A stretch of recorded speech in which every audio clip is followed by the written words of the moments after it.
गठरिया बड़ा भारी हो, भोला क्यों ना उतारी।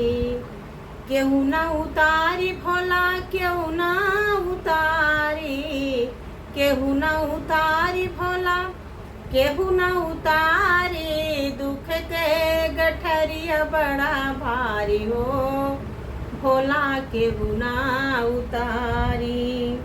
केहू ना उतारी भोला केहू ना उतारी, दुख के गठरिया बड़ा भारी हो, भोला केहू ना उतारी।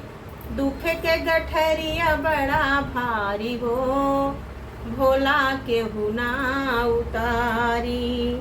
केहू ना उतारी भोला केहू ना उतारी, केहू ना उतारी शिव केहू ना उतारी। दुख के गठरिया बड़ा भारी हो, शिव केहू ना उतारी।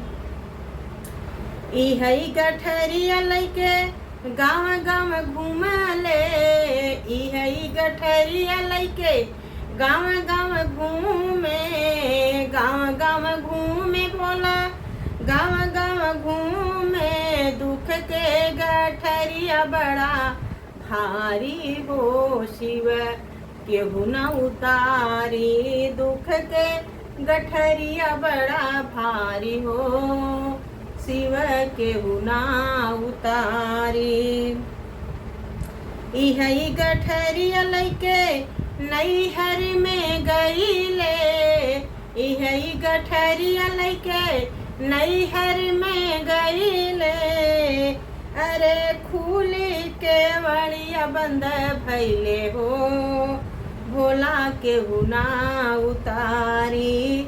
फूल के वड़िया बंद भये हो, भोला केहू ना उतारी। दुख के गठरिया बड़ा भारी हो, भोला केहू ना उतारी।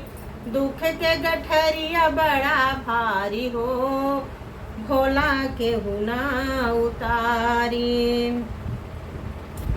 इहई गठरिया लैके सासु आगे गईले, इहई गठरिया लैके सासु आगे गईले।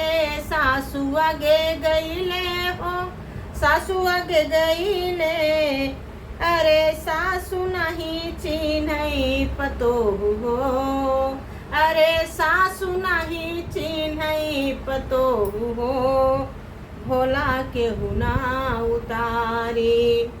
दुख की गठरिया बड़ा भारी हो, भोला केहू ना उतारी। केहू ना उतारी भोला केहू ना उतारी, दुख के गठरिया बड़ा भारी हो, भोला केहू ना उतारी। इहई गठरिया लैके देवघर गईले, इहई गठरिया लैके देवघर गईले।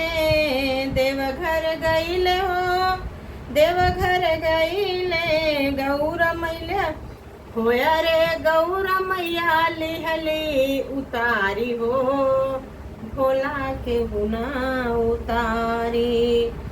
अरे गौरा मैया दिहली उतारी हो, सब दुख दीहिनी टारी। गौरा मैया लिहली उतारी हो, सब दुख दिहली टारी। दुख के गठरिया बड़ा भारी हो, भोला केहू ना उतारी।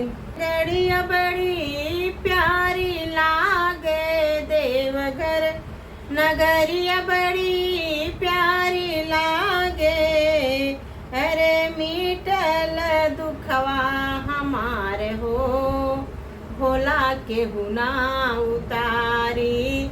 मीटल दुखवा हमार हो, भोला केहू ना उतारी। दुख के गठरिया बड़ा भारी हो, भोला केहू ना उतारी।